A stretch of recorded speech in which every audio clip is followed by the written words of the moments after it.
In the Getting Started segment, I talked a little bit about growing your candidate list in front of you. What exactly was I talking about? Well, it's a simple activity to write down a list of names, but it is in fact a skill to learn to so live our lives so that our candidate list grows in front of us. I'd like to share with you a life experience of mine. A number of years ago, I was playing golf with a dear friend, and along about the 14th hole, he said, "You know what, Randy, I'm concerned about getting too close to you." And I said, "What do you mean?" He said, "The way that you talk about others when you're playing golf with me makes me wonder how you might talk about me when you're playing golf with others. All I hear you doing is complaining and making negative references to others." You see, he could see in me something that I could not see in myself. He could see negativity. I was raised in an environment that was sometimes negative, and that resulted in me becoming negative most of the time. Tobe said, "Randy, that is something in you that will need to change if you want to have a dramatic success in your life. Not just financial success, but a dramatic success in your life. You want to be surrounded by friends. Learn to stop being critical." Well, he could see in me something that I couldn't see in myself, and I set out on a mission at that point in time to eradicate that from my personality and from my character. It was hard, not easy. He gave me another suggestion. He referred me to a book, and in that book I was taught to look for the good in other people instead of looking for the negative. Once again, changing behavior is hard, not easy, but I was taught to watch people, observe people constantly throughout my day, see them doing something great, and then tell them how great they are. That was unusual, abnormal, changed behavior for me, but I began to do it. And how my worldview changed when instead of watching for people doing something wrong and complaining to them and others about it, when instead of that I started watching for people doing something really, really great and telling them how great they were, everything slowly started to change. I stopped being negative, and I think I can say today that I'm among the more positive people. It changed because I started looking for the good in others instead of looking for the negative in others, and then I gradually learned how to transition that into positive business outcomes. I'll give you a quick example. I used to shop for things. Today I never shop for things. I buy things, but I shop for people. If today I were to go looking for a new suit, I have a pretty good idea of what I would buy. It would be not so different from this. If I were to go buy a new suit, and I know the brands that I might buy Brioni, or I might buy Versace, I might buy Calvin Klein, I might buy Hugo Boss, and I also know the shops where those brands are sold. If today I were to buy a new suit, I would go to each of those shops, not just one, and I would wait for the one person who provided exceptional service, the one who was great. And when I found that one, that is the person with whom I would make the transaction. And when I did so, I would tell him or her, "Wow, you're great. I've been to every men's shop in town looking for something similar to this, and the reason I bought it from you is because you are great. Thank you for your service." Now, I believe that most people go through their day and don't hear that kind of a compliment. And I believe, in fact, I know, having lived it for some period of time, that that cements me in that person's mind. Now, if at that moment in time I was to likewise tell them I had opportunity for them, it would all fall flat because it would take away the validity of that compliment. But when at some later date I revisit the discussion and I stop back in, or I make a phone call, or I send a text, and I say, "I've reflected upon our experience a month or so ago several times. I've reflected upon the extraordinary service you provided to me and how well developed your skills are. I think there's a chance that I could, together with you, show you how to re-employ those skills to a higher and greater outcome. Would you be interested in learning how?" Now, you see, that simple activity of watching people and observing those who are great, learning how to compliment and affirm, that simple behavior has caused my candidate list to grow, always in front of me.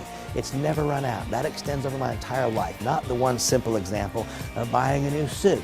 It runs throughout my life. And I again caution that the idea of making that compliment, that affirmation, and then tying it immediately to a business message invalidates all. And so this is a process. A person that I interact with today, I may not introduce to my business for 2 months, 3 months, or 4.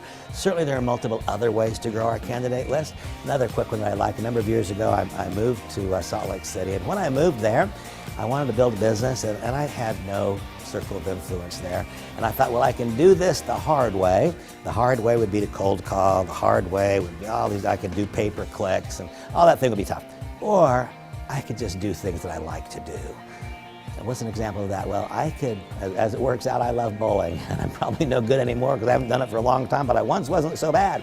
And what I learned was that I could join a men's scratch bowling league, and I could go home. I could just go do what I want to do. And 3 months later, I would have a whole new circle of influence. Now, if I went to the bowling alley with my pockets bulging full of promotional materials, it would fall flat. Not only would I not make friends, but people would all push me away. That's not what I do. I simply live life. I do what I love to do. By doing things that I love to do, it puts me in association with others who like to do the same things. It creates relationship. And having created relationship, it becomes very easy for me to weave into the conversation this magic message of what CBD is. Every person that I know. In fact, most people that you know, if you know people who have a husband or a wife or a son or a daughter, if they've got a brother or a sister or a mother or a father, if they've got a husband or a wife, what we know is this. We know that somewhere along the way there will be an urgent pressing need, not just an ongoing maintenance need, but an urgent pressing need for CBD. We know that. And as we grow our circle of influence, as we grow our sphere of friends, those moments become more apparent to us because the intimacy we develop, and we can then deliver the message. Further, we've talked about the clock dial. If we get close enough in our relationship to people, if we develop friendships, they will confide in us when the hands on the clock dial start to move, and we can then provide a solution to the problem. In its simplest way, I could say that my life and career is about identifying problems and providing correct solutions.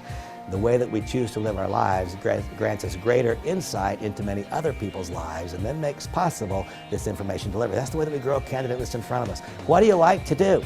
You know, I love college basketball. A number of years ago, I moved to a new environment. I could do what's hard. I could do cold calling. I could do pay-per-click. Instead, I chose to go to basketball games where I met a bunch of people who loved the same thing that I love. I chose to ride the bus 900 miles, 500 miles to the location of the tournament. I met and got to know very, very well this whole crowd of people. One season later, I had a brand new circle of influence. Whenever I hear somebody say, I don't have anyone to call, I say, well, get out of the cocoon. And don't go do what's hard, go do what's fun. By the way, another part of this message, when you put your unique talents on display, it is attractive to others. I'm sure that I could go and join any bowling league and I could make new friends, but I said a men's scratch league. I was at one time a decent bowler. When I am relatively good at one of these activities, that causes other people to be more drawn to me. In each of our cases, we have something at which we're good. I remember an instance a number of years ago, I met a young man who had gone to the Juilliard School of Music to learn how to play clarinet. You know how good you've got to be to go to the Juilliard School of Music. And he was trying so hard to get a seat in the symphony in New York and hadn't been able to break through. I mean, gosh, how many people try and how few can do it? An extraordinary talent. And he was working in a 7-Eleven. Wow, he wasn't having too much success trying to grow a circle of influence in that 7-Eleven. And I said, gosh, how about if we put this amazing talent and ability of yours on display? Let's invite a handful of people over for a private show. We invited a handful of people over for a private show, and now, how differently they look at it. They said, this is a person who is among the most gifted. They looked up to him, they admired him. Isn't that different from being the clerk at a convenience store? Same person, but what he was failing to do is put the unique talents that he had worked so hard to refine into skills. Talents given by God, he had worked so hard to refine into skills, and yet they were hidden from view because he didn't have a seat in the symphony. Well, my question to you is, what are your unique talents?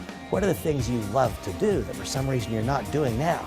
Let's make this a joy. Let's make all that we do add value to our lives across the board. I do what I love, and because I do what I love, I find friends who love what I love. And then it makes it easy for me to develop close enough relationships to find out when the hands on the clock dial are moving in the wrong direction, to find out when there's a health circumstance somewhere in the family, to find out when they would simply like to be a part of a community that is positive and encouraging and uplifting. Growing a candidate list, it's about the way we live our lives.